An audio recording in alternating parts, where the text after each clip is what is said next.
Good morning, all. Good morning, ma'am. Good morning, ma'am. Good morning. Everyone is present. Yes, ma'am. Yes, ma'am.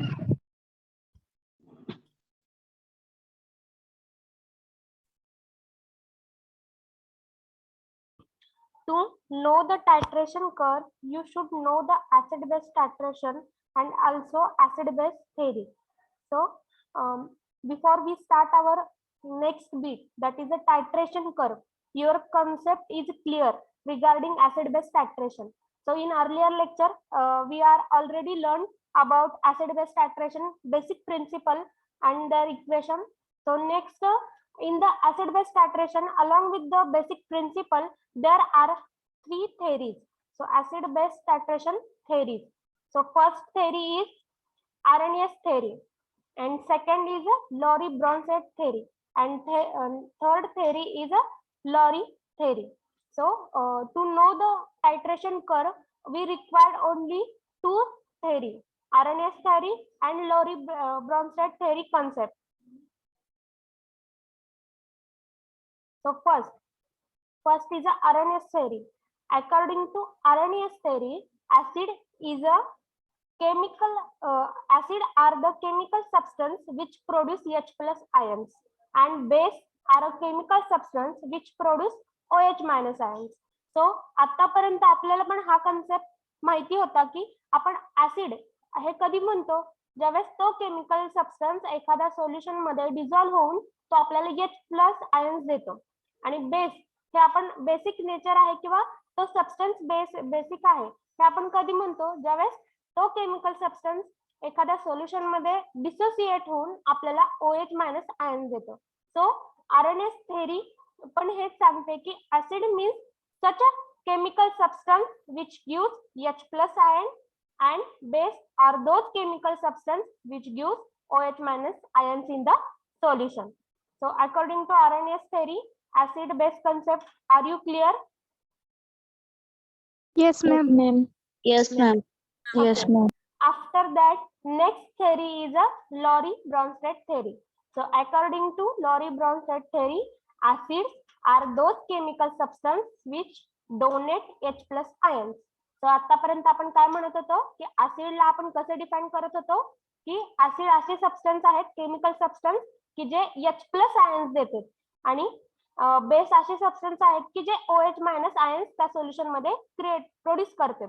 So next according to Lowry Bronsted theory, पण जे पण lorry-Brønsted theory आहे ते आपल्याला काय सांगते की असे सबस्टन्स आहेत की जे काय करतायत डोनेट करतायत H प्लस आयन्स जे आहेत ते डोनेट करतायत, आणि बेस असे सबस्टन्स आहेत की जे H प्लस आयन्स जे त्या सोल्युशन मध्ये प्रेझेंट आहेत त्यांना ऍक्सेप्ट करतात. So according to Lowry Bronsted theory, these two definition of acid base are derived. Next, we will explain in a detail. So example, look at this example. This is Ha. Ha means acid, and this acid we are dissolved in a water. So it gives H3O O plus ions and A minus ions. So ज्यावेळेस आपण बघतो की acid water मध्ये dissolve केलं तर त्याच्यामध्ये काय होणार आहे, एक केमिकल रिएक्शन होणार आहे. So already we know that water have a it's a nature, when acid is present they act as a base, and when there is a base present they act as an acid. So आपल्याला amorphous nature आपल्याला वॉटरचं माहिती आहे. That's why mostly used solvent आपण इथं त्या theory explain करताना घेतलेला आहे. सो याचे मीन्स काय असणार आहे, ऍसिड असणार आहे. सो ऍसिड वॉटर मध्ये डिझॉल्व्ह झाल्यावर ते काय करणार आहे, स्वतःला डिसोसिएट करणार आहे. सो डिसोसिएशन मीन्स काय आहे, सेपरेशन ऑफ आयन्स. मग त्यामध्ये तो डिसोसिएट होऊन काय करतोय, H प्लस आयन्स त्या वॉटर मध्ये प्रोड्यूस करतोय. सो ते H प्लस आयन्सची रिएक्शन कोणासोबत होणार आहे, वॉटर सोबत. सो वॉटर इथं बेस सारखा ऍक्ट होतोय आणि it produce H3O plus ion किंवा OH3O plus substance. So next, it gives AS minus ions. त्या AS minus ions ला आपण काय म्हणतोय, conjugate base. So learn this conjugate base. Next आहे सिमिलरली नेक्स्ट एक्झाम्पल बघा, बी मायनस मीन्स इथं काय असणार आहे, B minus means base. Base. Okay correct, base. So आपण पहिल्यांदा ऍसिड सोबत रिएक्शन बघितली, acid plus water.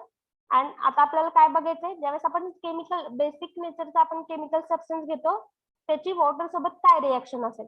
Next B minus means there is a base. हे जो बेस आहे तो बेस बेसिक केमिकल कंपाऊंड काय करतायत, तिथं वॉटर सोबत रिॲक्ट करतायत आणि OH मायनस तिथं आयन्स प्रोड्यूस करतायत. So OH minus ions produce केल्यानंतर ही definition as per Arrhenius theory झाली. बट लॉरी ब्रॉन्सलेट थेअरी काय सांगते, जे पण हे बेस आहेत ते काय करतील, डिसोसिएट होतील आणि तिथं H प्लस आयन जे काय त्या सोल्युशन मध्ये आहेत त्यांना काय होणार आहे, ते H प्लस आयन्स ऍक्सेप्ट करतील आणि तिथं स्टेबल कंपाऊंड तिथं फॉर्म होईल. सो नेक्स्ट हे दोन्ही एक्झाम्पल समजले. त्याच्यामध्ये काय होणार आहे, फर्स्ट एक्झाम्पल मध्ये जे ऍसिड आहे ते आपल्याला कॉन्जुगेट बेस देणार आहेत आणि also H plus ions donate करणार आहेत as per Lowry Bronsted theory. आणि नेक्स्ट जे बेस आहे ते बेस सबस्टन्स काय करणार आहे, इथं OH मायनस आयन्स प्रोड्यूस करणार आहे as per Arrhenius theory and also it accept H plus ion as per Lowry Bronsted theory. So next इथं जे सेकंड केमिकल रिएक्शन आहे याच्यामध्ये Ha प्लस जे आहे दिस इज अ कॉन्जुगेट ऍसिड. वरचं A minus जे आहे, so this is a very important terminology to know the titration curve.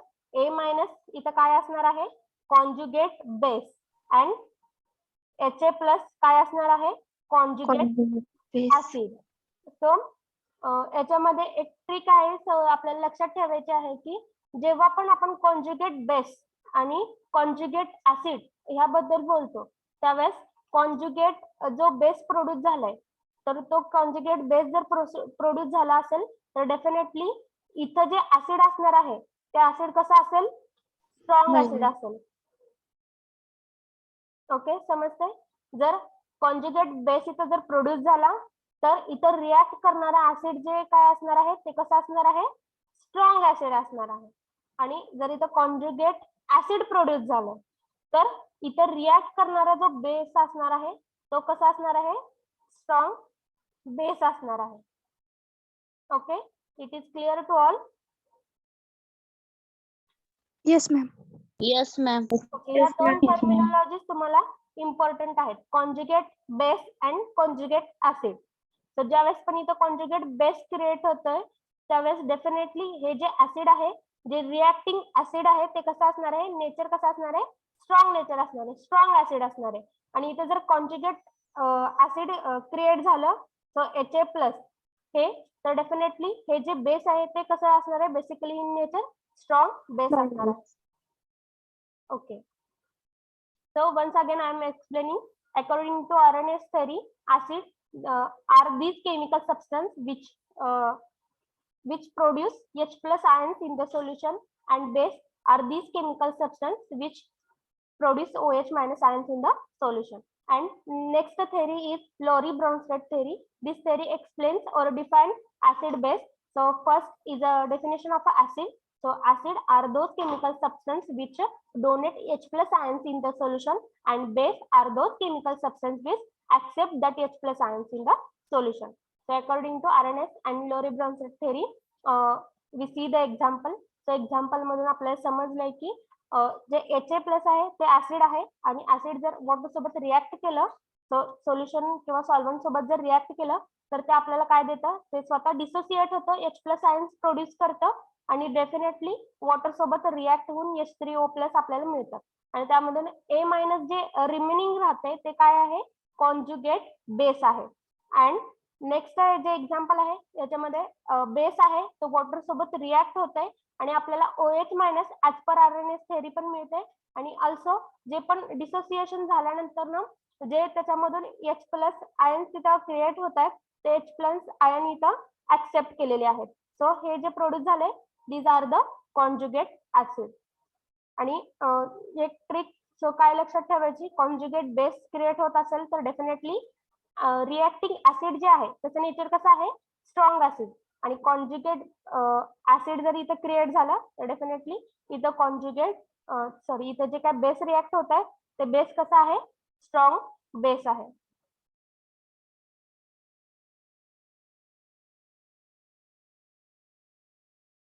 So next is a titration curve. आता आपल्याला ऍसिड बेस डेफिनेशन क्लिअर झाले, थेरी आपण shortly revise केली, but ज्यावेळेस आपण टायट्रेशन कर्व हे लर्न करत असतो त्यावेळेस हेच कॉन्जुगेट ऍसिड आणि कॉन्जुगेट बेसची जी पेअर आहे ते खूप इम्पॉर्टंट आहे हे लर्न करण्यासाठी टायट्रेशन कर्व साठी. कारण ज्यावेळेस आपण एखाद्या ऍसिडची आणि बेसची रिॲक्शन करतो त्यावेळेस तिथं कोणती रिॲक्शन होणार आहे, ऍसिड आणि बेस जर समजा रिॲक्ट झाले तर तिथं काय होणार आहे, कोणती रिॲक्शन होणार आहे, ऍसिड बेस यस त्या प्रोसेसला आपण ऍसिड बेस टायट्रेशन म्हणतोय.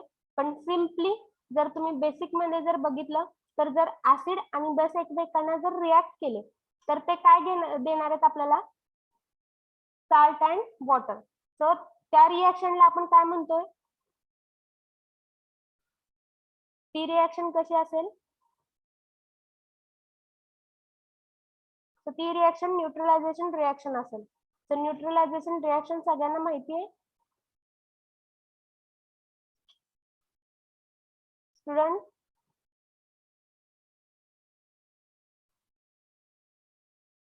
Student are you listening? Yes ma'am. Yes, ma'am. Neutralisation reaction सगळ्यांना माहिती आहे.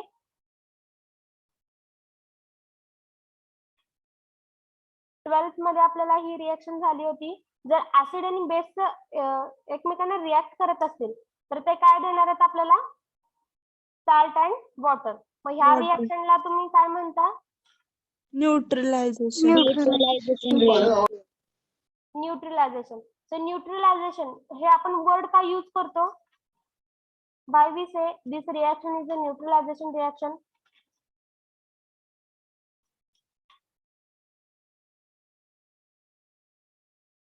ऍसिड बेस सोल्युशन इक्वल प्रमाणात प्रेझेंट असते. ओके, काय होणार आहे जर ऍसिड आणि बेस इक्वली जर एकमेकांना रिॲक्ट झाले तर ते सोल्युशन कसं होणार आहे, neutral. okay Neutral. so that's why this reaction is known as a neutralization reaction. So in acid base titration also, when we are going to see the titration curve of acid base titration, it is also known as a neutralization curve. ज्यावेळेस पण acid आणि बेसची reaction होते तर definitely ते reaction मधून ते काय सोल्युशन असेल किंवा ती रिॲक्शन असेल ती फायनली आपल्याला काय देणार आहे, एक न्यूट्रलायझेशन तिचं रिॲक्शन शो करणार आहे. त्यासाठी ऍसिड बेस टायट्रेशन कर्वला पण आपण काय म्हणतोय, neutralization curve. So in that first बघा आपल्याला टाइप्स माहित आहेत ऍसिड बेस टायट्रेशनचे. Yes ma'am. Yes, ma'am. Okay, किती टाइप आहेत, Four type. फर्स्ट कोणता, स्ट्रॉंग ऍसिड आणि strong base. Strong base. Second, Weak acid. Weak acid, strong base. Strong base. Okay, third, Strong acid, weak base. Okay, and fourth, Weak acid, weak base. Okay.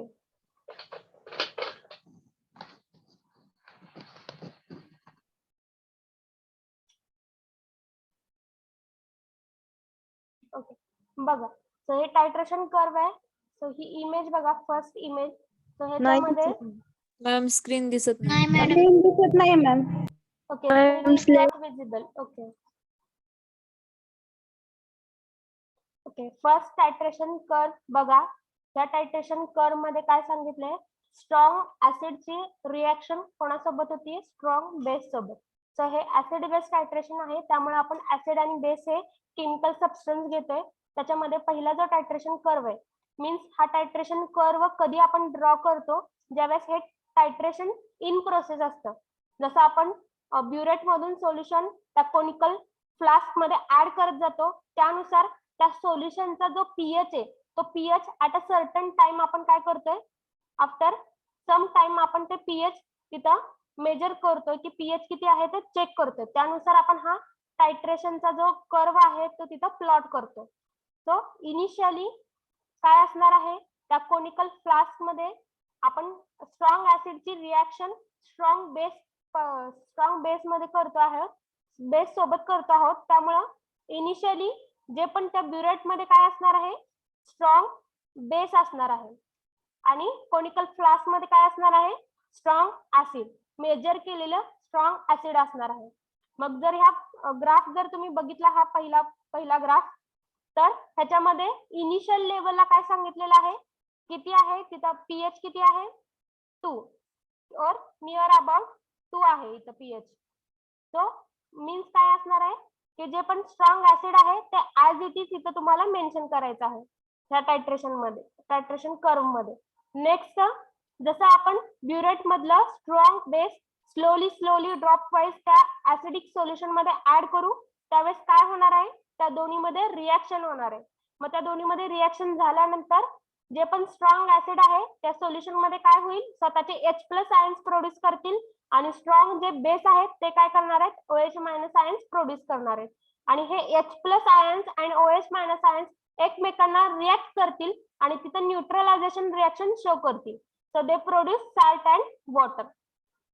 So हा curve सुद्धा बघा gradually increase होतोय आणि एक certain पॉइंटला इथं आपल्याला equivalence point दिसतो. सो इथं बघा स्टार्टिंगला आपण कोणतंही बेस त्या सोल्युशन मध्ये ऍड केलेलं नव्हतं. सो ऍसिड कशामध्ये आहे, कोनिकल फ्लास्क मध्ये, आणि बेस कशामध्ये आहे, ब्युरेट मध्ये. सो कोनिकल फ्लास्क मधलं जे ऍसिड आहे त्याचा आपण इथं ग्राफ प्लॉट केला, टायट्रेशन कर्व इथं प्लॉट करा. इथं पहिला पॉइंट आहे, तर इथं जे पण त्याचं पीएच असेल ते पीएच आपण त्या लेवलला नोट डाऊन केलं.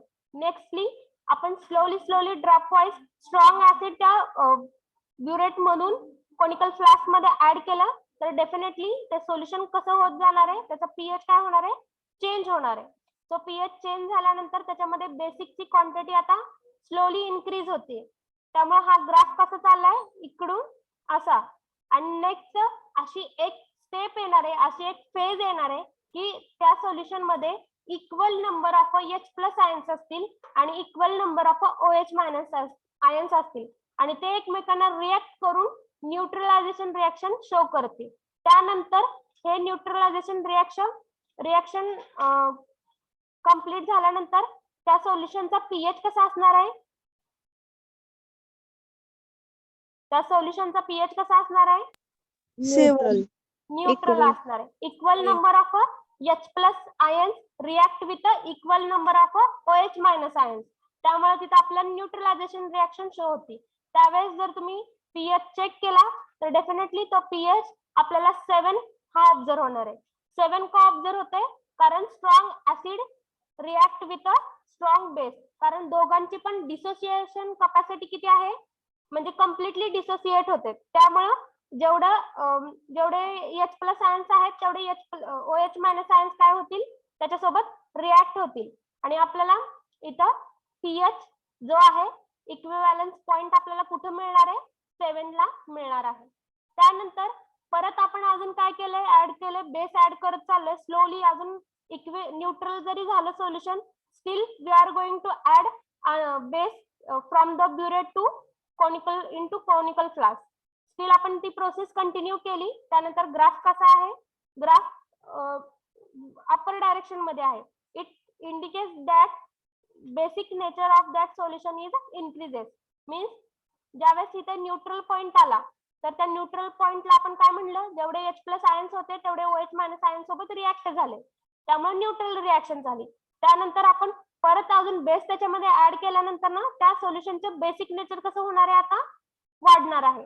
त्यामुळे इथं ग्राफ पण कसा आहे, अपर डायरेक्शन मध्ये आहे.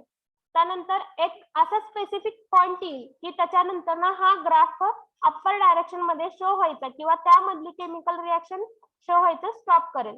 त्यावेळेस तो ग्राफ कसा होणार आहे, स्ट्रेट लाईन आपल्याला तिथे शो होणार आहे. मीन्स त्या पीएच मध्ये आपल्याला परत चेंज नाही काय दिसणार. तो जो पॉइंट असेल तो किती असेल, पीएच स्केल वरचा 14 असेल. मग इथं आपल्याला एक स्ट्रेट लाईन इथं दिसायला लागते. सो 14 पीएच स्केल मध्ये. सो हा ग्राफ आपण प्लॉट करताना कसा करतो आहोत, इकडच्या साईडला पीएच स्केल असणार आहे आणि इकडच्या साईडला जे पण व्हॉल्यूम आपण ऍड करतोय त्या कोनिकल फ्लास्क मध्ये, त्या कोनिकल फ्लास्कचं व्हॉल्यूम असणार आहे. So that's why strong acid आणि स्ट्रॉंग बेसचे आपल्याला टायट्रेशन कर्व कसा दिसतो, लाईक दिस. सो असा ग्रो होताना दिसतोय. सो ह्यातलं इंडिकेशन काय आहे की जेवढे पण H+ आयन्स आहेत ते इक्वली रिॲक्ट होत आहेत OH- आयन सोबत. सो फर्स्टली ह्याच्यामध्ये आपल्याला 3 पॉइंट्स बघायला मिळतात. सो 3 पॉइंट्स कोणते आहेत? पहिल्या पॉइंटला इनिशियल लेवलला कम्प्लीट ऍसिडिक असणार आहे तो. त्यानंतर सोल्युशन कम्प्लीट ऍसिडिक असणार आहे.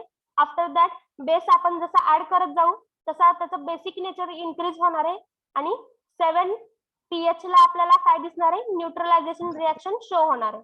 आणि न्यूट्रलायझेशन रिॲक्शन नंतर सुद्धा जर आपण त्याच्यामध्ये बेस हे ऍड करत गेलो तर डेफिनेटली आपल्याला इथं 14 नंबरच्या स्केल वरती त्याचं कम्प्लीट बेसिक ते सोल्युशन बेस मध्ये कन्वर्ट झालेलं दिसणार आहे.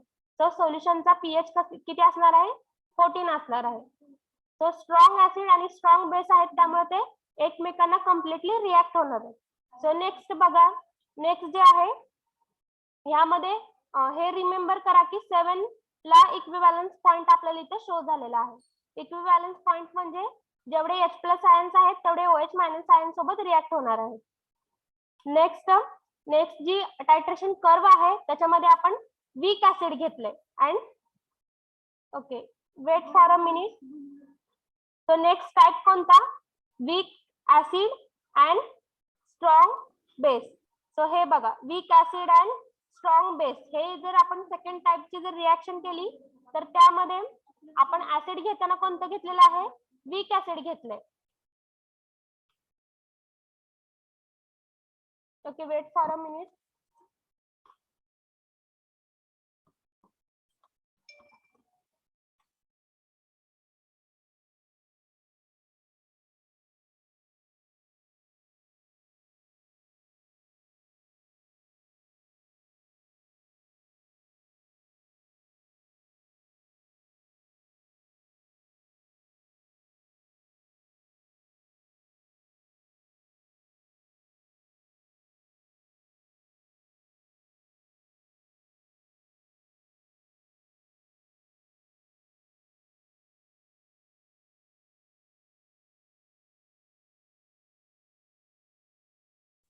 Okay, next see this weak acid react with a strong base.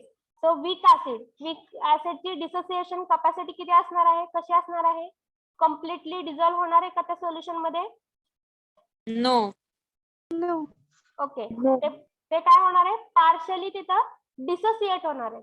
Partially म्हणजे कसं असणार आहे की थोडे तिथं H+ आयन्स तो लिबरेट करणार आहे किंवा तिथं प्रोड्यूस करणार आहे आणि थोडे स्वतः सोबतच ठेवणार आहे. त्यामुळं त्याची डिसोसिएशन कॅपॅसिटी वीक ऍसिड आपण कोणाला म्हणतोय, त्याच्या डिसोसिएशन कॅपॅसिटी कशी असणार आहे, पार्शल डिसोसिएशन इथं होणार आहे. त्यानंतर त्याची रिॲक्शन कुणासोबत होती, स्ट्रॉंग बेस सोबत. सो स्ट्रॉंग बेस कसा होणार आहे, डिसोसिएट कसा होणार आहे सोल्युशन मध्ये, पार्शली और कम्प्लिटली, Partially. Completely. होणार. कम्प्लिटली होणार आहे कारण हा स्ट्रॉंग बेस आहे. त्यामुळं ह्याचं डिसोसिएशन कॅपॅसिटी जास्त असणार आहे किंवा हा त्या सोल्युशन मध्ये कम्प्लिटली डिसोसिएट करून OH- आयन्स आपल्याला तिथे देणार आहे. So let's see that curve. Weak acid आहे त्यामुळं ऍसिडिक जे नेचर आहे ते पीएच स्केल वरती 2च्या वरती आहे कारण वीक ऍसिड स्वतः कम्प्लिटली डिसोसिएट होत नाही, पार्शली डिसोसिएट होते. त्यामुळे पीएच पण कसा दाखवतोय तो, पीएच स्केल वरती 2च्या वरती शो करतोय. त्यानंतर जर तुम्ही हा ग्राफ जर बघितला तर ह्यामध्ये हा ग्राफ कसा आहे, वरती इंडिकेट झालेला आहे. So as like a strong acid and base. तो इथून आपल्याला तो इन्क्रीज होताना दिसतोय. जसं की इनिशियल लेवलला ते त्या कोनिकल फ्लास्क मध्ये जे सोल्युशन आहे ते कम्प्लिटली ऍसिडिक आहे आणि त्याची स्वतःची कॅपॅसिटी कशी आहे, पार्शली तो H+ आयन्स देतोय. त्यामुळं तो पीएच स्केल वरती 2च्या वरती त्याचा ऍसिडिक नेचर शो होते. त्यानंतर आपण काय करतोय, स्ट्रॉंग बेस त्या ब्युरेट मधून त्या कोनिकल फ्लास्क मध्ये स्ट्रॉंग बेस ऍड करत चाललोय. तो ऍड केल्यानंतर काय होणार आहे, तो परत बेसिक ते सोल्युशन जे आहे ते बेसिक नेचर मध्ये कन्वर्ट होणार आहे. त्यानंतर जर तुम्ही बघितलं तर आपल्याला इक्विव्हॅलन्स इथं पॉइंट दिसतो. हा जो इक्विव्हॅलन्स पॉइंट आहे तो आपल्याला आता कुठे मिळणार आहे? 7 ला मिळणार आहे का 7 पेक्षा जास्त का कमी? What you think? 7 पेक्षा कमी. कमी मिळणार आहे. कमी. Okay good. तर कमी का मिळतोय? कारण जे पण ऍसिड आहे ते कम्प्लिटली डिसोसिएट होत नाहीये. स्वतःकडे त्याच्याकडे H+ आयन्स तसेच आहेत. थोडे त्यांनी रिलीज केलेत त्या सोल्युशन मध्ये आणि थोडे त्याच्यापाशी आहेत. त्यामुळं स्ट्रॉंग ऍसिडचं नेचर कसं आहे की कम्प्लिटली डिसोसिएट होऊन तो OH- आयन्स तिथे क्रिएट करतोय. मग जेवढे H+ आयन्स आहेत तेवढे OH- आयन्स सोबत रिॲक्ट होतील आणि रिमेनिंग OH- आयन्स तसंच त्या सोल्युशन मध्ये राहणार आहेत. आणि आपल्याला जो इक्विव्हॅलन्स पॉइंट आहे तो न्यूट्रलच्या अलीकडेच मिळणार आहे. म्हणजे 6 नंबरला आपल्याला तिथं इक्विव्हॅलन्स पॉइंट तिथं शो होतोय. Because weak acid present in the solution. Weak ऍसिडच्या नेचरमुळे आपल्याला इक्विव्हॅलन्स पॉइंट पण लवकर मिळतोय. नेक्स्ट तसंच जर तुम्ही परत सोल्युशन ऍड करत गेला स्ट्रॉंग बेसचा ब्युरेट मधून त्या कोनिकल फ्लास्क मध्ये तर ग्राफ इथं बेसिक नेचर इथे इन्क्रीज होते आणि आपल्याला परत आफ्टर सम टाइम आपल्याला एक स्ट्रेट लाईन दिसायला लागते. सो ती स्ट्रेट लाईन आता आपल्याला 14 मध्ये मिळणार आहे का त्याच्या आधी मिळणार आहे? आधी. त्याच्या आधी. न्यूट्रलायझेशनचा पॉइंट जो आहे इक्विव्हॅलन्स पॉइंट आपल्याला अर्लियर मिळाला होता. त्यामुळं इथं वीक ऍसिड असल्यामुळे काय झालेलं आहे तो स्ट्रेट लाईन जी आहे ते तुम्हाला 12 ला मिळणार आहे. So due to weak acid this graph show like that. तो इनिशियल लेवलला तो 3 मध्ये असेल, पीएच त्याचा 3 असेल. त्यानंतर स्लाइटली बेसिक मध्ये कन्वर्ट होणार आहे. 6 पीएच स्केल वरती त्याला 6 पीएच असते ना त्याचा न्यूट्रलायझेशन किंवा इक्विव्हॅलन्स पॉइंट आपल्याला मिळणार आहे. After that it again is slightly straight and it move to the straight direction. असा आपल्याला हा ग्राफ इथं शो होणार आहे. Weak acid and strong base. So ह्याच्यामध्ये ह्या दोन्ही मध्ये डिफरन्स काय आहे की जे वीक ऍसिड आहे त्या वीक ऍसिड मुळे काय होतंय इक्विव्हॅलन्स पॉइंट आपल्याला लवकर मिळतोय. आणि जो एंड पॉइंट आहे सो जिथं आपण म्हणतो की तिथं स्ट्रेट आपल्याला लाईन दिसते त्या स्ट्रेट लाईनला आपण काय म्हणतोय end point. So weak acid तिथं प्रेझेंट असल्यामुळं इक्विव्हॅलन्स पॉइंट पण अर्लियर दिसतोय आणि एंड पॉइंट पण आपल्याला अर्लियर दिसते. नेक्स्ट थर्ड आहे strong acid and weak base. So strong acid आणि वीक बेसचा जर तुम्ही ग्राफ इथं बघितला तर डेफिनेटली इथं काय असणार आहे स्ट्रॉंग ऍसिड आहे. सो स्ट्रॉंग ऍसिड मुळे आपल्याला इथं पीएच स्केल वरती स्ट्रॉंग ऍसिड काय शो करणार आहे? पीएच किती शो करणार आहे? 3 न्यूट्रल. 3 pH. 3 और 2 स्ट्रॉंग ऍसिड घेतोय आपण इनिशियली.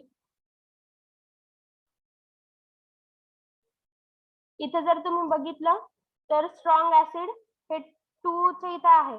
तर इथं पण कसं असणार आहे 2 पासून स्टार्ट होणार आहे. त्यामुळं स्ट्रॉंग ऍसिड जे आहे ते त्याचं इनिशियली त्याचं पीएच किती असणार आहे 2. नेक्स्ट स्ट्रॉंग ऍसिडची डिसोसिएशन कॅपॅसिटी जास्त आहे. तो सोल्युशन मध्ये स्वतःकडचे जेवढे पण H+ आयन्स आहेत तेवढे त्या सोल्युशन मध्ये रिलीज करणार आहे. त्यानंतर नेक्स्ट आपण वीक बेस त्याच्यामध्ये ऍड करतोय. सो वीक बेस ऍड केल्यामुळे काय होणार आहे वीक बेस म्हणजे आता ह्याची डिसोसिएशन कॅपॅसिटी कशी असणार आहे? डिसोसिएशन कॅपॅसिटी ऑफ पार्शली म्हणजे OH- जे आयन्स आहेत ते तिथं कसे प्रोड्यूस होणार आहेत? थोडेच OH- आयन. हो ओके ओके पार्शली तिथं OH- आयन्स प्रोड्यूस होणार आहेत. मग स्ट्रॉंग बेस जसं की लॉरी ब्रॉन्स्टेड थेरी आपण बघतोय त्याच्यानुसार आपण हे टायट्रेशन कर्व बघतोय. तर स्ट्रॉंग बेस काय करतोय स्वतःकडचे H+ आयन्स त्या सोल्युशन मध्ये देतोय. सो वीक बेस काय करणार आहे ते H+ आयन्स जे आहेत ते स्वतःकडे ऍक्सेप्ट करणार नाहीयेत. सो पार्शली ऍक्सेप्ट करणार आहेत थोडेच तिथं ऍक्सेप्ट करणार आहे. म्हणजे स्ट्रॉंग ऍसिड स्वतःकडचे जेवढे H+ आयन्स आहेत तो तिथे रिलीज करतोय तो समोरच्या केमिकल सबस्टन्सला देतोय. पण इथं वीक बेस रिएक्ट केल्यामुळे काय होणार आहे वीक बेसमुळे जे पण वीक बेस तिथं प्रेझेंट आहेत ते काय करणार आहेत, ते H प्लस आयन जे रिलीज झालेत ते स्वतःकडे लवकर घेणार नाहीयेत आणि OH मायनस आयन्स पण तिथं प्रोड्यूस करताना पार्सली प्रोड्यूस करणार आहेत. त्यामुळं हा ग्राफ बघा. सो मला सांगा की ह्याच्यामध्ये आपल्याला इक्विव्हॅलन्स पॉइंट कसा मिळेल, लवकर मिळेल का लेट मीन्स त्या न्यूट्रल जे आहे तिथपर्यंत मिळेल का त्याच्या पुढे जाईल? सेम टाइमला लेट न्यूट्रलच्या वरती. लेट मिळते. ओके, लेट मिळेल. Okay, good. म्हणजे इथं H प्लस आयन्स प्रेझेंट आहेत पण वीक बेस काय करतायत, ते H प्लस आयन्स स्वतःकडे ऍज पर लोरी ब्रॉन्स्टेड थेअरीनुसार स्वतःकडे ते अट्रॅक्ट करून घेत नाहीये. सो त्यामुळं जो पण इक्विव्हॅलन्स पॉइंट आहे ते आपल्याला 7च्या अबव मिळणार आहे. So see this graph. So in that strong acid react with a weak base. So त्यामुळे काय होणार आहे, 2 पासून हे कर्व हा स्टार्ट होतोय. त्यानंतर हा कर्व मध्ये आपल्याला इक्विव्हॅलन्स पॉइंट कसा मिळणार आहे, 7च्या वर मिळणार आहे, 7च्या अबव मिळणार आहे. 8 मध्ये आपल्याला त्याचा इक्विव्हॅलन्स पॉइंट दिसायला लागतो. आणि end point, so and point कसा असणार आहे, 10. 10 मध्ये मिळणार आहे का, म्हणजे मीन्स कसं अर्लियर मिळणार आहे का लेट मिळणार आहे?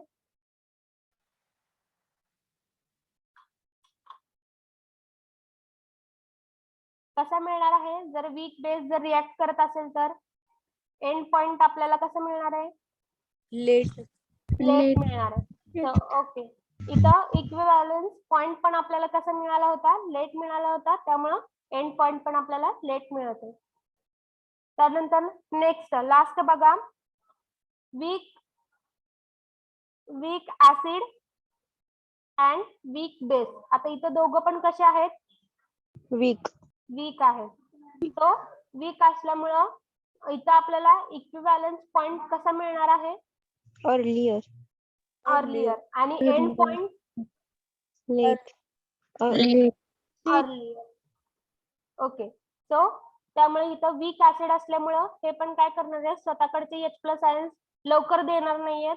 आणि वीक बेस पण काय करणार आहेत, जेवढे पण H प्लस आयन्स त्या केमिकल मध्ये किंवा त्या सोल्युशन मध्ये प्रेझेंट आहेत ते लवकर स्वतःकडे अट्रॅक्ट करून घेणार नाहीयेत. त्यामुळं इथं आपल्याला कसं मिळतंय, इथं इक्विव्हॅलन्स पॉइंट कसं मिळतोय, जर दोन्ही पण वीक असतील तर 1 पासून इक्विव्हॅलन्स पॉइंट 7 ला असेल का 7च्या कमी असेल का जास्ती असेल, टाइम जास्ती लागणार आहे का कमी लागणार आहे, कमी. What you think? कमी लागणार आहे. कमी लागणार आहे. ओके, बाकीचे प्रेझेंट आहेत का? Yes, ma'am. ओके, काय वाटतंय, वीक ऍसिड आणि वीक बेसची रिएक्शन झाली तर इक्विव्हॅलन्स पॉइंट आपल्याला कमी मिळणार आहे का जास्त मिळणार आहे? कमी. ओके, आणि एंड पॉइंट इथली स्ट्रेट लाईन जास्त. जास्त मिळेल का, मीन्स लवकर आपल्याला ती दिसायला लागेल का लेट आपल्याला दिसायला लागेल? लेट दिसायला. लेट दिसायला लागेल. Is that true? No. Early. Okay, दोन्ही पण जर वीक असतील तर डेफिनेटली मला एक कंडिशन सांगा, जर वीक ऍसिड आहे आणि वीक बेस आहे, दोघं पण वीक नेचरचे आहेत, मीन्स स्वतःकडचे जे काय आयन्स असतील, सो आयन डोनेट करायची कपॅसिटी असेल किंवा ऍक्सेप्ट करायची कपॅसिटी असेल तर ते कसे शो करतात, पार्शियली शो करतात. मीन्स त्या सोल्युशन मध्ये इनिशियल लेवलला वीक ऍसिड आहे त्यामुळे तिथून 3 पासून हा ग्राफ स्टार्ट होतोय. त्यानंतर wait for 1 minute.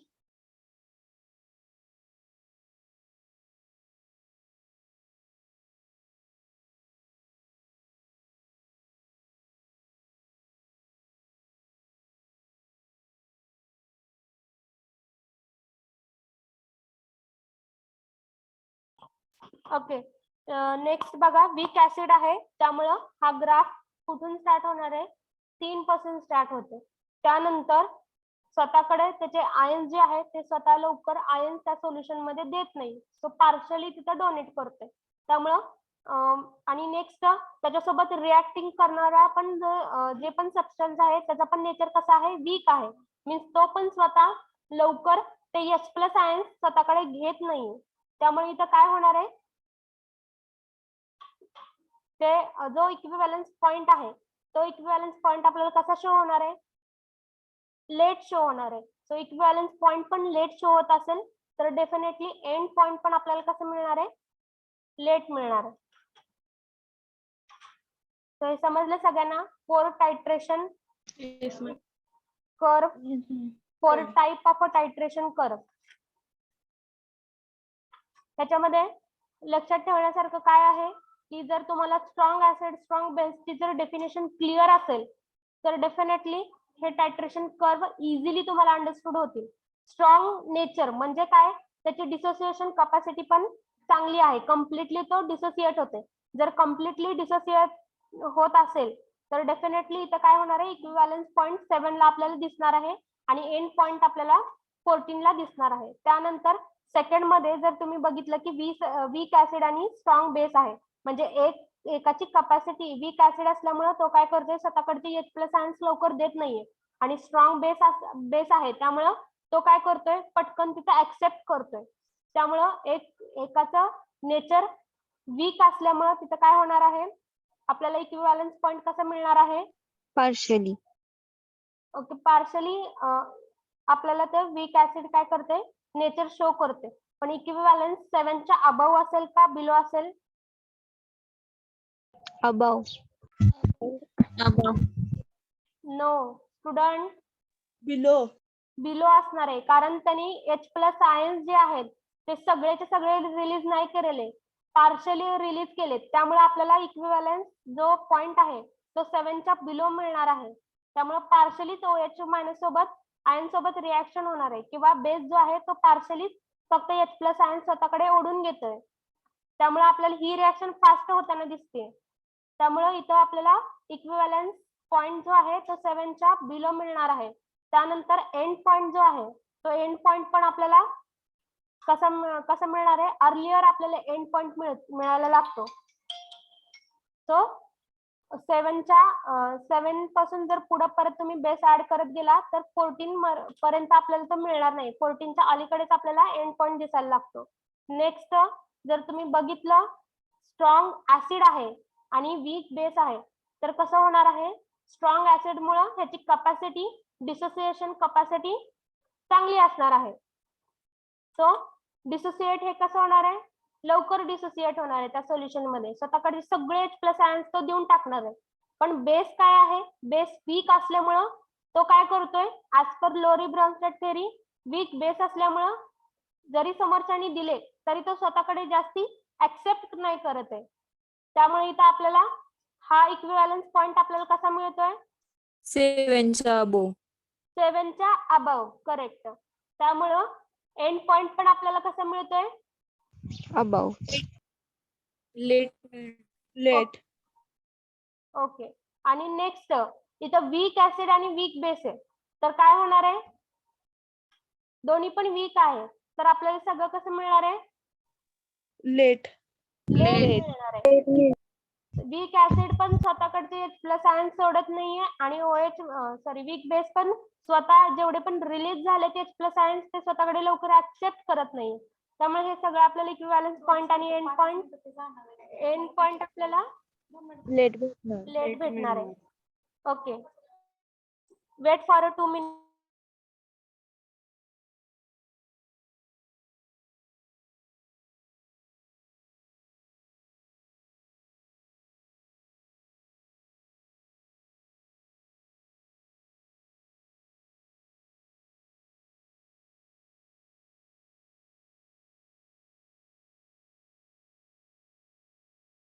Okay, so today जो बीड होता तो सगळ्यांना समजलाय titration curve? Yes ma'am. Yes, ma'am. Yes, ma'am. Okay, thank you for your patience. We will stop here. Revise this bit. I will ask in next lecture.